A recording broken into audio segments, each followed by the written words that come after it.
আদিগুরু শঙ্করাচার্য এই নামটির সঙ্গে আমরা সবাই পরিচিত, যিনি অদ্বৈত বেদান্তবাদের মূল প্রবক্তা, দশনামী সম্প্রদায়ের প্রতিষ্ঠাতা। একসময় যখন বৌদ্ধ ধর্ম এই সমগ্র ভারতবর্ষে ছড়িয়ে পড়ছিল, ইনি ছিলেন হিন্দু ধর্মকে পুনঃপ্রতিষ্ঠা করেছিলেন।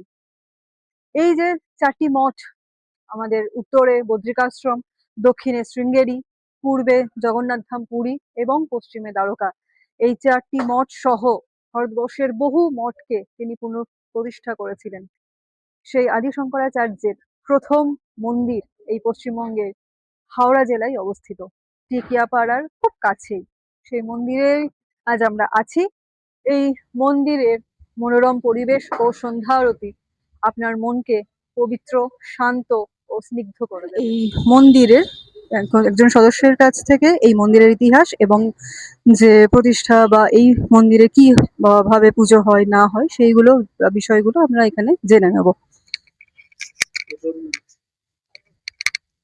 আপনি আপনি তো এই মন্দিরে বহুদিন আছেন, তো এই মন্দির সম্পর্কে কিছু বলুন। আপনারা বর্তমানে যেখানে বসে আছেন, এইটা হচ্ছে আদিগুরু শঙ্করাচার্য সোশ্যাল ডেভেলপমেন্ট ট্রাস্ট। পশ্চিমবঙ্গের EAWA অর্থাৎ অ্যাস্ট্রোলজি অ্যান্ড অ্যাস্ট্রোলজার ওয়েলফেয়ার অ্যাসোসিয়েশনের মাধ্যমে এই মন্দিরটি নির্মাণ করা হয়েছে। এই মন্দিরটি নির্মাণ করা হয়েছে 2021 সালের মাঘী পূর্ণিমা তিথি, এবং এই মন্দিরের প্রতিষ্ঠা যিনি করেছেন স্বয়ং পুরীপীঠের বর্তমান শঙ্করাচার্য স্বামী শ্রী নিশ্চিলানন্দ সরস্বতী মহারাজ। এবং এই মন্দিরের প্রধান উপদেষ্টা বলতে পারেন বা পরিচালক বলতে পারেন বা অভিভাবক বলতে পারেন, উনি হচ্ছেন EAW এর জেনারেল সেক্রেটারি এবং এই মন্দিরের প্রধান, যিনি একটি বটবৃক্ষের মধ্যে আমাদের সবাইকে ঐক্যবদ্ধভাবে রেখেছেন। উনি হচ্ছেন ডক্টর শ্রীদেবাশিস গোস্বামী। এটি হচ্ছে আমাদের মন্দিরের প্রতিষ্ঠা এবং প্রতিষ্ঠাতার নাম। আহ এই মন্দিরটি যে নিত্য পুজো তো নিশ্চয়ই হয়, তো সেটা কখন হয় বা বিশেষ পুজো কখন হয়? দেখুন, মন্দির প্রত্যেক দিন আমাদের সকালে খোলা হয় 8টাতে এবং দুপুরে 12টায় বন্ধ হয়, এবং নিত্য বিকেলবেলা 5টায় খোলা হয় এবং রাত্রেবেলা 9টায় বন্ধ হয়। প্রভাতের পুজো হয় আমাদের 8:30 থেকে 11টার মধ্যে, 11:30 থেকে 11টা পুজো হয়, এবং বিকেলে 5টায় মন্দির খোলার পরে নানা রকম ভক্তবৃন্দ আসেন, ভগবানের দর্শন করেন। এবং আমাদের বিকেলের যে পুজোটা হয় সেটা হচ্ছে সন্ধ্যেবেলা 7টার সময় প্রত্যহ আরতি হয়। এবং বিশেষ পুজো বলতে গেলে আপনারা প্রবেশ করার পরে সর্বপ্রথম গণেশজি দর্শন করেছেন। আমাদের এখানে গণেশ চতুর্থীতে পুজো হয়, তার সঙ্গে সঙ্গে হনুমান জয়ন্তীতে পুজো হয়, এবং শিবরাত্রিতে 4 প্রহরী পুজো হয়ে থাকে। তার সঙ্গে সঙ্গে আমাদের মন্দিরে প্রধান পুজো হচ্ছে বাসন্তী দুর্গাপুজো। বাসন্তীকালীন যে দুর্গাপুজো হয়ে থাকে, সেই বাসন্তীকালীন দুর্গাপুজোতে আমাদের কিন্তু ষষ্ঠী থেকে দশমী পর্যন্ত মায়ের পুজো এবং আরাধনা হয়ে থাকে। তার সঙ্গে সঙ্গে জন্মাষ্টমী ব্রত, নীলষষ্ঠীর ব্রত, বিভিন্ন রকম পুজো আচ্চা হয়। আমাদের মন্দিরের প্রধান পুজো হচ্ছে শঙ্কর জয়ন্তী এবং মাঘী পূর্ণিমা তিথিতে যেহেতু মন্দিরের বাৎসরিক পুজো সেই দিন, এবং বাসন্তী দুর্গাপুজো। এই মন্দিরে ধরুন অনেকেই তো আছেন যারা আসবেন, তো কিভাবে আসবেন এখানে একটু। আমাদের মন্দিরটি অবস্থান করছে হাওড়া জেলার চ্যাটার্জিপাড়া বাইপাস অন্তর্গত টিকিয়াপাড়াতে। যদি কেউ আসতে চায়, স্বাভাবিকভাবে যদি কলকাতা থেকে কেউ আসতে চায়, সর্বপ্রথম হচ্ছে কলকাতা থেকে আসতে গেলে হাওড়াতে কেউ আসতে পারে। হাওড়াতে নেমে হাওড়া থেকে যে কোনো বাস ধরে ময়দান আসা যাবে। ময়দান থেকে ফাঁসিতলা মোড় আছে, ফাঁসিতলা মোড়ে টোটো করলে আমাদের মন্দিরের সামনে নামিয়ে দেবে। যে কাউকে বলতে পারেন যে সোনার মন্দির বা শঙ্করাচার্যের মন্দির। এখানে যে শঙ্কর জয়ন্তীর পুজো আছে, তো সেখানে মানুষ কিভাবে আসবে বা কিভাবে দর্শন হবে প্রতিদিন যে দর্শনকালীন?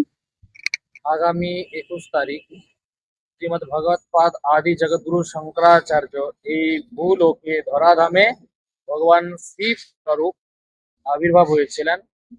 তো ওনার সেই দিন জন্মতিথি গুরুদেব ভগবানের। তো আমাদের যেরকম আপনাকে বলেছিলাম কিছুক্ষণ আগে যে আমাদের সকালে 8টায় মন্দির খোলা হয়, ঠিক সকাল 8টাতে মন্দির খোলার পরে আপনারা প্রত্যেকে আসতে পারেন দর্শনের জন্য।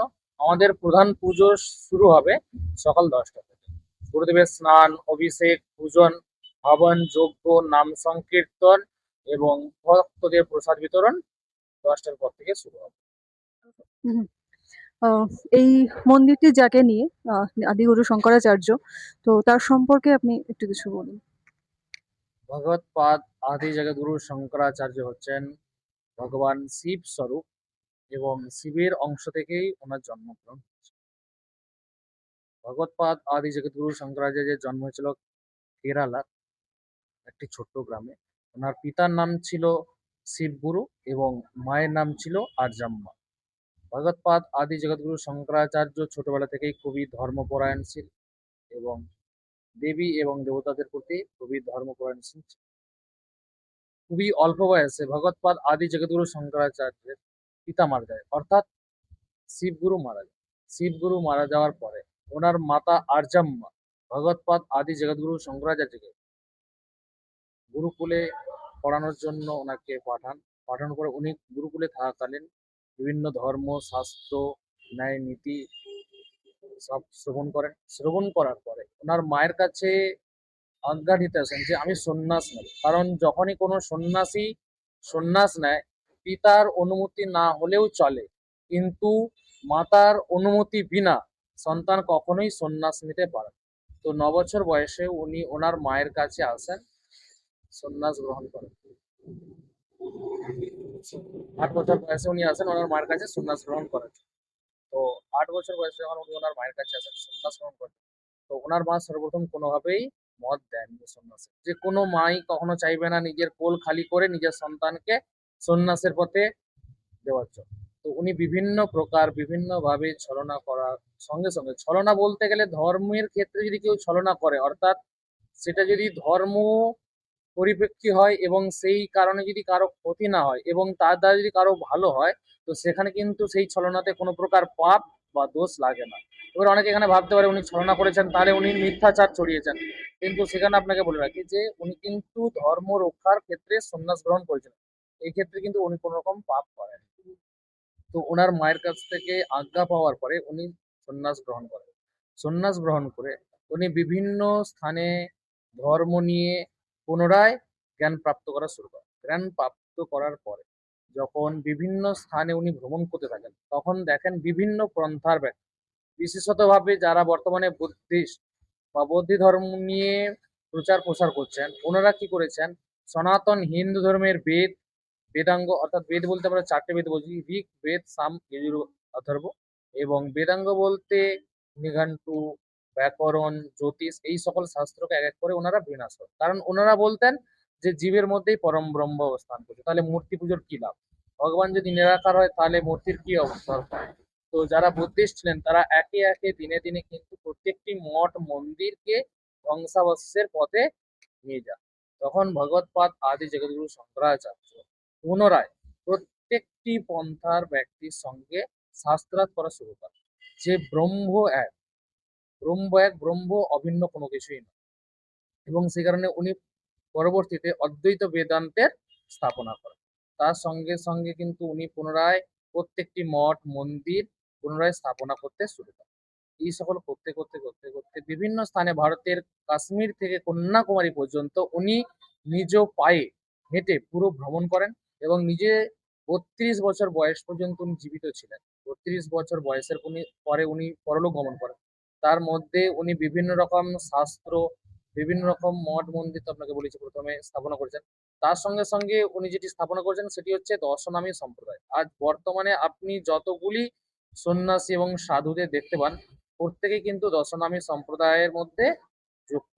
ভগবৎপাদ আদি জগদ্গুরু শঙ্করাচার্য যখন দেখেছিলেন যে বিভিন্ন পন্থার বিভিন্ন সন্ন্যাসীরা নিজেদেরকে মহান ঘোষিত করছে এবং বুদ্ধিস্টরা বেশিরভাগ, তার সঙ্গে সঙ্গে আরো অনেকেই ছিলেন, জৈন ছিলেন, বুদ্ধিস্ট ছিলেন। তো উনি সেই সময় সকলকে শাস্ত্রার্থে পরাজয় করে তারপর 4টি মঠ 4 ধামে স্থাপনা করেন। পূর্ব, পশ্চিম, উত্তর, দক্ষিণ, এই 4 ধামে 4টি মঠ স্থাপনা করেন। এবং 4টি মঠ স্থাপনা করার পরে ওনার প্রধানত 4 জন শিষ্য ছিলেন। সেই 4 জন শিষ্যকে ওই 4টি মঠের দায়িত্ব দেন এবং তার সঙ্গে সঙ্গে উনি দশনামী সম্প্রদায়ের প্রতিষ্ঠা করেন। যেরকম গিরি, পুরী, ভারতী, বন, অরণ্য, সমুদ্র, এইরকম 10টি সম্প্রদায়ের প্রতিষ্ঠা করেন। 10টি সম্প্রদায়ের প্রতিষ্ঠা করার পরে বিভিন্ন স্থানে উনি ধর্মের প্রতিষ্ঠা করেছেন। উনি হচ্ছেন ভগবৎপাদ আদি জগদ্গুরু শঙ্করাচার্য। আপনার নামটা একটু যদি বলেন। আমার নাম বিদেশ চক্রবর্তী। এখানে কতদিন আছেন আপনি? এই মন্দিরের প্রতিষ্ঠার 10 দিন পরে আমি এসেছি। আচ্ছা। আজ 5 বছর হয়ে গেছে। অনেক ধন্যবাদ আপনাকে এত সুন্দর করে সবকিছু বুঝিয়ে দেওয়ার জন্য।